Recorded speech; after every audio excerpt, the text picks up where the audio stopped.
Bonjour et bienvenue à ce webinaire pour le programme Soutien aux équipes de recherche automne 2024 pour l'année financière 25-26.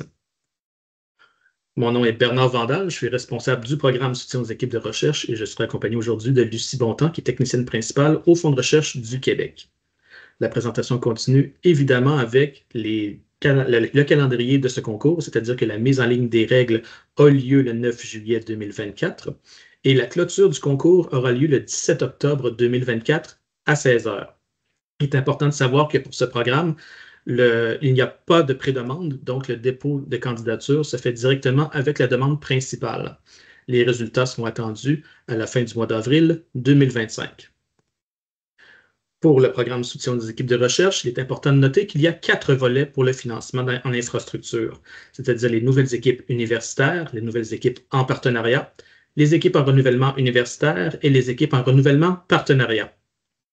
Pour tous ces volets, le financement est sur 4 ans et le montant de base est de 60 000 $ pour toutes les équipes qui sont de nouvelles équipes et le montant de 95 000 $ s'applique pour les équipes en renouvellement. Un montant pour le partenariat s'ajoute, soit 20 000 $ pour les nouvelles équipes et 40 000 $ pour les équipes en renouvellement. La composition des équipes maintenant. Une nouvelle équipe universitaire doit compter minimalement un chercheur principal ou une chercheuse principale et 3 co-chercheurs des statuts 1, 2 ou 3 des règles générales communes. À travers la présentation d'aujourd'hui, je référerai très souvent à nos règles de programme, aux règles générales communes et aussi aux formulaires de dépôt de candidature. Les nouvelles équipes en partenariat ont les mêmes exigences auxquelles s'ajoute un autre co-chercheur, c'est-à-dire un membre qui répond au statut 4 des règles générales communes. Les équipes en renouvellement suivent le même modèle, c'est-à-dire que les équipes en renouvellement universitaire demandent un chercheur ou une chercheuse principale et 3 co-chercheurs, co-chercheuses des statuts 1, 2 ou 3 des règles générales communes, alors que les équipes en renouvellement partenariat ajoutent également un autre co-chercheur ou une autre co-chercheuse de statut 4. La présentation des règles cette année sur notre site web a été un peu modifiée. Donc, il est important de voir que la présentation maintenant se fait ce qu'on appelle en accordéon, c'est-à-dire que vous avez accès à différents blocs de texte qui concernent directement chacun des volets du programme Soutien aux équipes de recherche. Par exemple, si on clique sur une équipe en renouvellement en partenariat, vous aurez accès au montant, aux exigences du programme pour le nombre de co-chercheurs, les pages admissibles pour la candidature, ainsi que tous les éléments de financement optionnel, par exemple, et le nombre de pages pour les documents qui sont rattachés à la candidature même.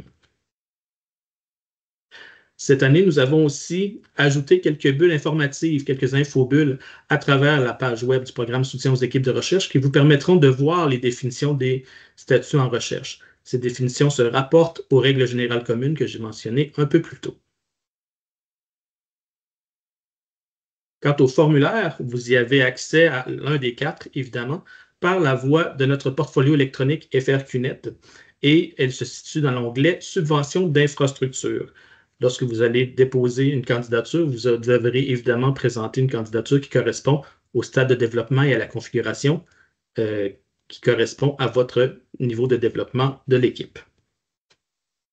Le programme Soutien aux équipes de recherche demande évidemment, au-delà de la candidature électronique par FRQNet, certains documents optionnels. Ces documents doivent être liés à la demande principale et présentent un nombre maximum d'espaces requis.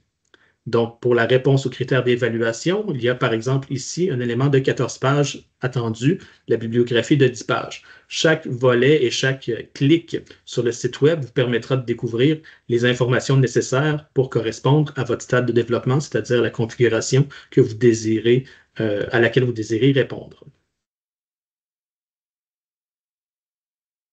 Au-delà des documents qui sont obligatoires pour le programme Soutien aux équipes de recherche, au-delà de la configuration à laquelle vous devez adhérer, il y a aussi des montants qui s'y rapportent. J'ai évoqué un peu plus tôt les montants de base, c'est-à-dire les 60 000 et 95 000 $ selon les stades de développement, mais vous avez aussi droit à différents montants supplémentaires. Par exemple, ici, sur la page web du site Soutien aux équipes de recherche, vous verrez le montant de base, le partenariat, mais aussi, on a cliqué pour donner l'exemple, sur l'interrégionalité. Donc, les explications pour chacun des montants disponibles selon chacun des stades de développement et des configurations apparaîtront sur la page web. Je vous invite évidemment à lire chacune de ces configurations, de ces montants optionnels pour arriver à vos fins. L'essentiel du programme Soutien aux équipes de recherche et d'une demande de subvention dans ce programme repose sur la réponse à différents critères d'évaluation.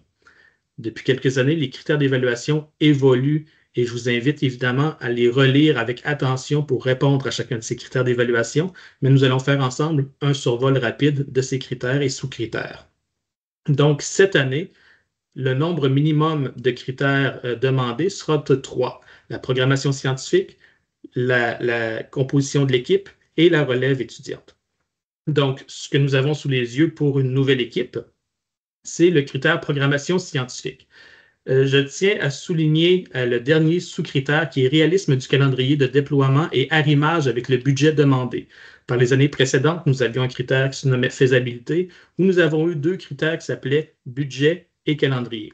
Maintenant, ces 2 critères ont été amalgamés en un sous-critère et présentés avec la programmation scientifique.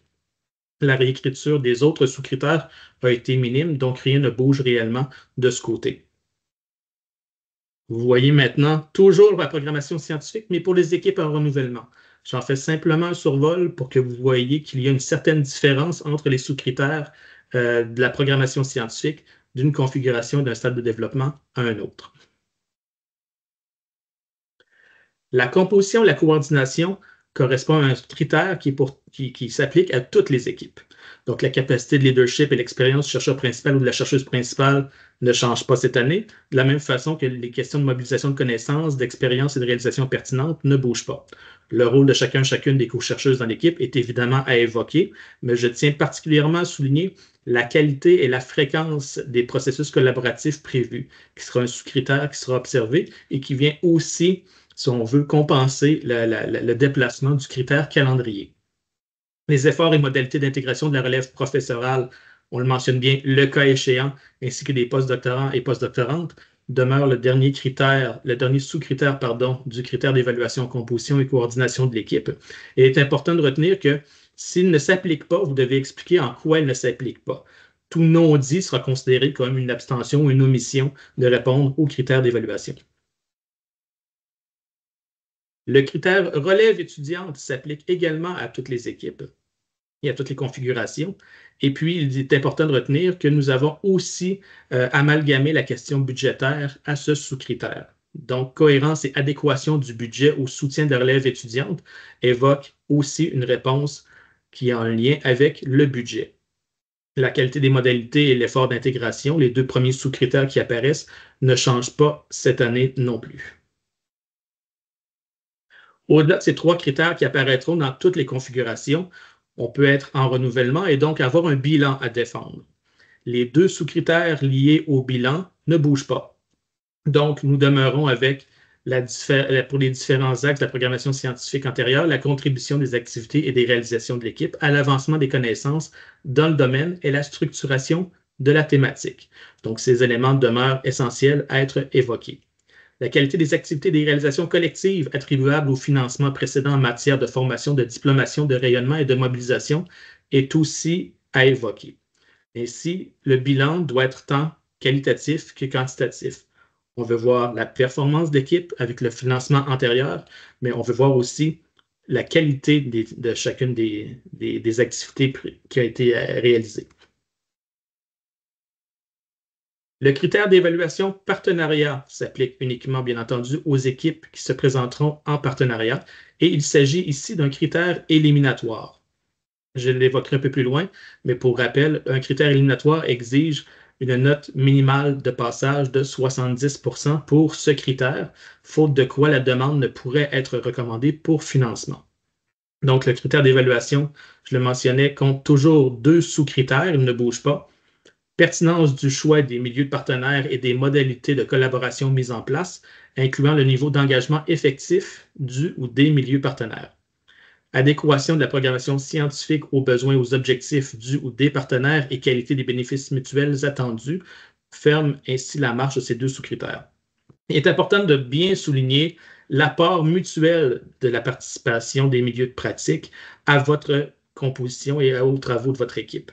Donc, il ne s'agit pas simplement d'une utilisation de ces milieux partenaires, mais évidemment d'une relation qui est établie, de quelle façon elle se déploie à travers une programmation scientifique. J'évoquais un peu plus tôt la date de clôture du concours, mais de façon générale, je tiens à vous présenter rapidement le calendrier de notre programmation. C'est-à-dire qu'à partir du 17 octobre 2024, il est important de mentionner aussi que vos établissements gestionnaires pourraient avoir des dates internes différentes de celles du 17 octobre, donc évidemment plus tôt que le 17 octobre pour que le dépôt soit effectif. Mais bref, le dépôt de la demande sera attendu le 17 octobre 2024 à 16 heures. Et à partir de ce point, différentes étapes de notre côté se déploient. Donc, nous faisons d'abord l'évaluation de l'admissibilité des demandes au point de vue administratif, donc à savoir si tous les éléments qui étaient attendus en termes de documentation font partie de la demande. C'est à partir de la clôture du concours jusqu'au début du mois de décembre que nous avons cette période d'admissibilité. À travers cette période d'admissibilité, il y a aussi un travail de recrutement des pairs qui s'effectue et ce recrutement permettra donc de former des comités d'évaluation. Les pairs seront donc renseigner des dossiers sur lesquels ils auront à travailler à partir de décembre 2024 et grosso modo jusqu'en mars 2024 ou du moins jusqu'au moment où leur comité d'évaluation aura lieu, dis-je. L'annonce des résultats, je le mentionnais tout au début, aura lieu à la fin du mois d'avril 2025. L'évaluation comme telle par les pairs se fait en différentes étapes et je tenais vraiment à le mentionner aujourd'hui. Pour rappel, l'évaluation se fait d'abord individuellement. Donc, chaque personne recrutée à l'évaluation d'une demande au programme de soutien aux équipes de recherche recevra donc l'entièreté de la demande et devra d'abord poser un regard individuel sur celle-ci. Il s'agit d'une évaluation préliminaire de laquelle nous tirerons des commentaires qui vous seront transmis au moment du dépôt des résultats du concours. Par contre, ce n'est pas l'essentiel de l'évaluation. L'évaluation collective ramène tout le monde en un seul point, en un seul comité, et débute alors les discussions qui auront lieu sur chacun des dossiers. Donc, une candidature aura eu 3 évaluateurs ou 3 évaluatrices qui auront posé un regard sur le dossier. Ils diront chacun et chacune de leurs forces et de leurs faiblesses et un résultat final sera établi. Donc, il y aura plusieurs comités multidisciplinaires, mais pour ceux et celles qui demanderont une subvention du côté du partenariat, il y a un comité spécifique et spécialisé dans les partenariats universitaires québécois qui posera un regard sur ce critère d'évaluation strictement. Le seuil de passage pour la demande, tout comme pour un critère éliminatoire, est posé à 70% et ce résultat donc sera placé dans une liste commune. Toutes les équipes seront donc évaluées sur le même pied, sur 100%, et les meilleures équipes recevront un financement jusqu'à ce que le financement soit distribué complètement. Au rappel, et je tenais à le mentionner aussi, les règles générales communes sont un élément essentiel du dépôt d'une candidature. Donc, au-delà des bulles informatives que nous vous avons présentées un peu plus tôt, il est important de survoler les règles générales communes, tout comme il est important de survoler les règles du programme de soutien aux équipes de recherche. Le lien qui apparaît ici est un lien vers le portfolio électronique FRQNet qui vous permet de déposer une candidature de recherche. Dans toutes les circonstances, qu'elles soient techniques ou qu'elles soient des questions, qu'elles portent sur des questions sur les règles de programme, vous pouvez vous adresser à moi en tout temps, bernardvandal@frq.gouv.qc.ca. Je vous invite également à nous suivre sur les réseaux sociaux, sur nos différents réseaux sociaux. Et pour la suite, je vous souhaite un bon dépôt de candidature et je vous remercie pour votre attention. Bonne journée.